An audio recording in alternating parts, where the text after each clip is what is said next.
This next piece to the puzzle is pivotal with being able to master this skill. I cannot express enough just how much what I'm about to say is the glue that ties all of these practices together. It's when we use our mind and assert our mind's power to ensure that this happens. To speak about this piece, I'm going to tell you a story about a recurring dream that I had around the time that I started learning these practices. In this dream, I was learning how to fly, something how I imagined a young bird would be learning how to fly. They're uncertain, lack confidence, and might be a little bit clunky as they feel their way around learning this new craft. In this first dream, I knew deep inside me that I could fly, except I didn't know how to do it. I remember being up in the air and my mind being in a place of, oh no, I'm up in the air and I don't know how to fly. Crashing to the ground, and classic, as soon as I hit the ground is when I woke up. As I reflect on that dream, I knew that I had a lack of confidence in myself to fly. And that lack of confidence in myself made me not even try. So of course I just hit the ground. In the next edition of this reoccurring dream, I was up in the air again, I knew I could fly, and I remember that the last time I didn't actually try very hard because of my lack of confidence. So this time, I was gonna try my best. So I'm up in the air, I'm flying, and I have this attitude of like, okay, here it goes, I'm gonna try. And I was flapping my arms and legs like a wild madman, and it was clunky and unskilled, and I still lacked that confidence. And of course, hit the ground. In the third and final edition of this dream, I've never had another version of this recurring dream since this third and final edition. I was up in the air. I knew in my heart and soul that I could fly. And I knew that if I didn't, I was going to fall again a third time. And in my mind, I was like, no, there is no way this is happening right now. I am flying, period. That's it. I don't care what it takes. There is no way I'm falling again. I am flying. I can fly, so I am going to fly. And all of a sudden, naturally, my body knew what to do, and I was able to fly perfectly naturally.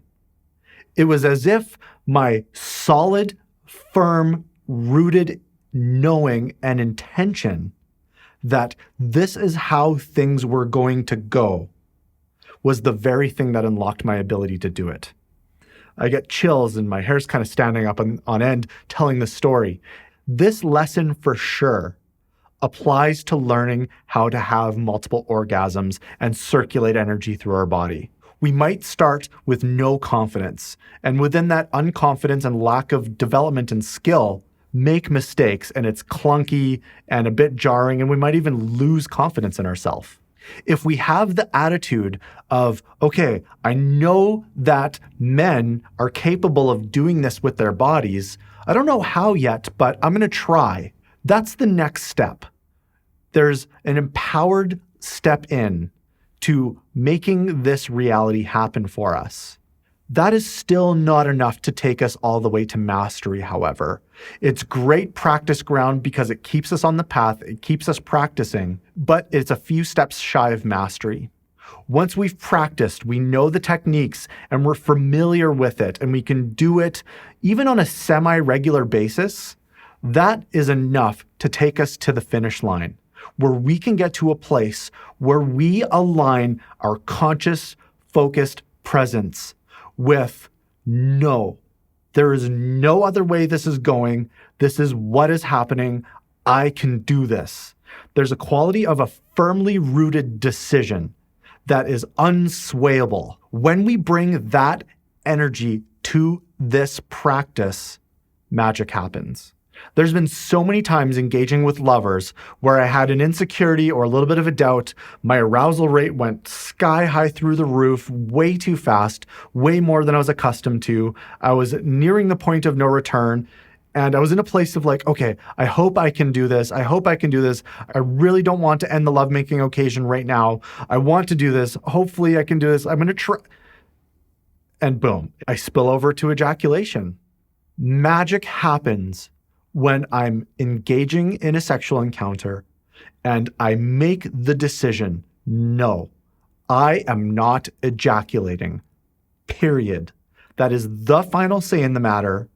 I am going to do my practices that I know how to do. This is what is going to happen. When we bring a powerful will and a deep knowing that this is what is going to happen, something opens up.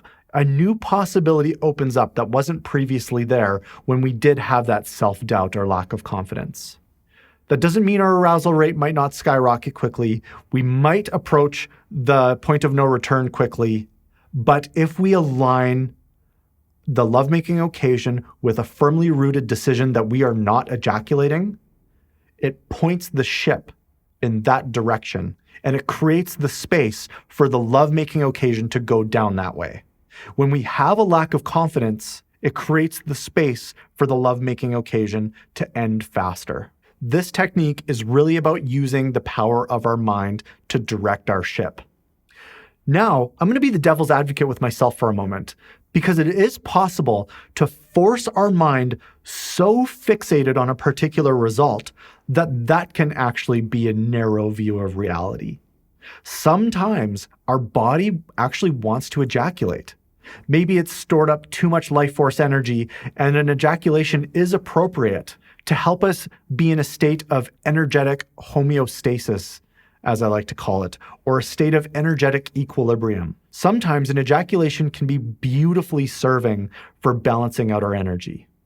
If we get too narrowly focused on a particular goal without listening to the wisdom of our body and what's really wanting to organically arise in this particular lovemaking occasion, there's no liberation in that. It actually creates more bondage, more restrictions.